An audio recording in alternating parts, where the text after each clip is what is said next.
त योगको माध्यमबाट यी चीजहरू बिस्तारै कम हुन सक्छन्? सक्छ, 100% सक्छ। हजुर, कसरी? जस्तो योगमा गइसकेपछि हामी ध्यान गर्छौँ, त्यसले के गर्छ पोजिटिभ कुराहरू लिएर आउँछ क्या। जब तपाईँ हामीलाई पोजिटिभ कुराहरूले आउँछ नि अनि यी कुराहरूले सताउँदैन होइन। कतिसम्म भनिन्छ भन्दाखेरि, म त कतिसम्म भन्छु भन्दाखेरि जसको दिमागमा यतिखेर पोजिटिभ छ त्यो महाभाग्यमानी हो कि जसको दिमागमा यतिखेर नेगेटिभ छ त्यो महाअभागी हो। बुझेन? यो पैसाको खेल छैन कि, यहाँ सोचाइको खेल छ।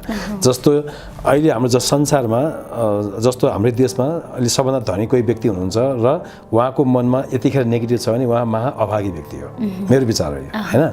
अब एकदम गरिब जसलाई हामीले सोचेका छौँ नि त्यसको मनमा यतिखेर पोजिटिभ छ भने त्यो महाभाग्यमानी मान्छे हो कि। त्यसैले यो खुसी हुनको लागि, मनमा शान्ति आउनको लागि पनि पोजिटिभ जबसम्म हुँदैन खुसी मिल्दैन। अनि पोजिटिभ पढेर हुँदैन, गुरुहरूको कुरा सुनेर पनि एकछिन हो जस्तो लाग्छ, पछि फेरि ब्याक टु उसमै जान्छ। मेडिटेसनले, योगले तिमीलाई के हामीलाई के गर्छ भने पुरै पोजिटिभमा ढालिदिन्छ, अटोमेटिक ढाल्छ। हजुर, यदि बार नेगेटिभ विचारहरूले हामीलाई सताइरहन्छ भने त्यो बेला हामीले कसरी त्यो नेगेटिभ विचारहरूबाट बच्न सक्छौँ?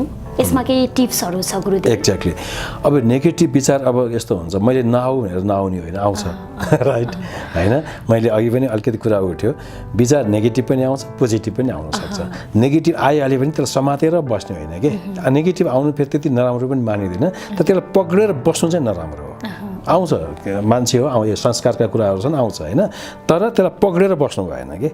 जस्तो नेगेटिभ क्लबमा यसो कल्पना गर्नु नि त अहिले होइन, तपाईँले सबै मान्छे दुखी हुन्, यसो मनमा नै उ गर्नु त, सबै मान्छे दुखी हुन् भन्दाखेरि के आयो? सबै मान्छे चाहिँ नि गरिब हुन्, सबै मान्छेले दुःख पाउन् भन्दाखेरि मजा आयो? आएन नि त, राइट।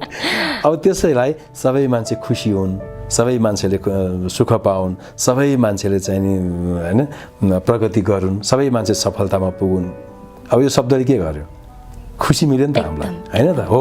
अब नेगेटिभले के गर्छ, तपाईँलाई तुरुन्तै दुःख दिन्छ, तपाईँ दुःखी हुनुहुन्छ, पोजिटिभले तुरुन्तै खुसी मिल्छ कि। जस्तो गुरुदेव, पोजिटिभ भाइब्रेसनले हाम्रो जीवनमा के प्रभाव पार्न सक्छ? यस्तो धेरै ठुलो प्रभाव पार्छ, एकदमै ठुलो प्रभाव पार्छ। जस्तो अहिले जति पनि मान्छे डिप्रेसनमा हुनुहुन्छ नि, धेरैको नेगेटिभ विचार डिप्रेसनमा गयो नि त। सुसाइड गर्ने भने नेगेटिभ विचारले नै सुसाइडमा पुर्याउने हो नि त।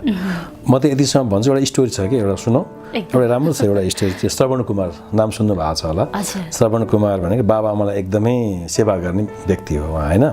एकचोटि के भने श्रवण कुमारले चाहिँ नि आफ्नो बाबा आमालाई चाहिँ तीर्थ लिएर जानुभयो।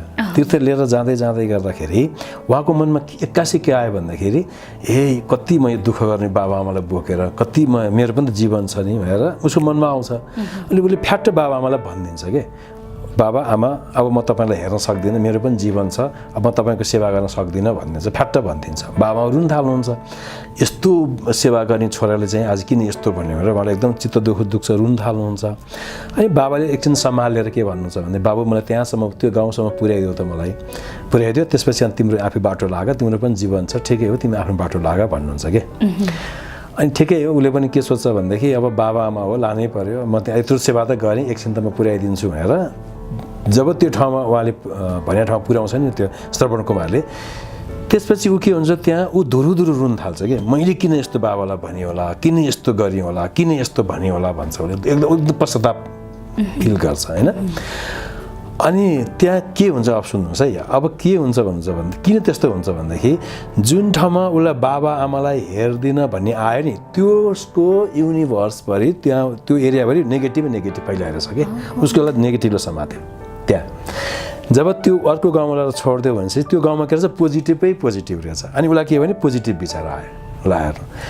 अब यति ठुलो रोल छ कि जीवनमा नेगेटिभ र पोजिटिभ। तपाईँ अब एउटै तपाईँ जस्तो भनौँ न, तपाईँ घरमा बस्दाखेरि पूजा कोठा र भान्सा कोठामा फरक विचार आउँछ कि आउँदैन? पूजा कोठामा एकदमै हामीलाई पोजिटिभ आउँछ, किनकि त्यहाँ नेगेटिभ सोचेकै हुँदैन, राइट? ठिक हो। मन्दिर जाँदाखेरि तपाईँलाई त्यो भगवान् देखेर तपाईँ खुसी भयो होइन कि, त्यहाँको वरिपरिको पोजिटिभ भाइब्रेसनले तपाईँ खुसी हुनुभयो नि।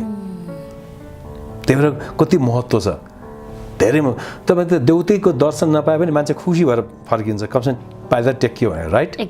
भने त्यहाँ किन खुसी भयो, त्यो वरिपरि नै के छ, पोजिटिभ छ।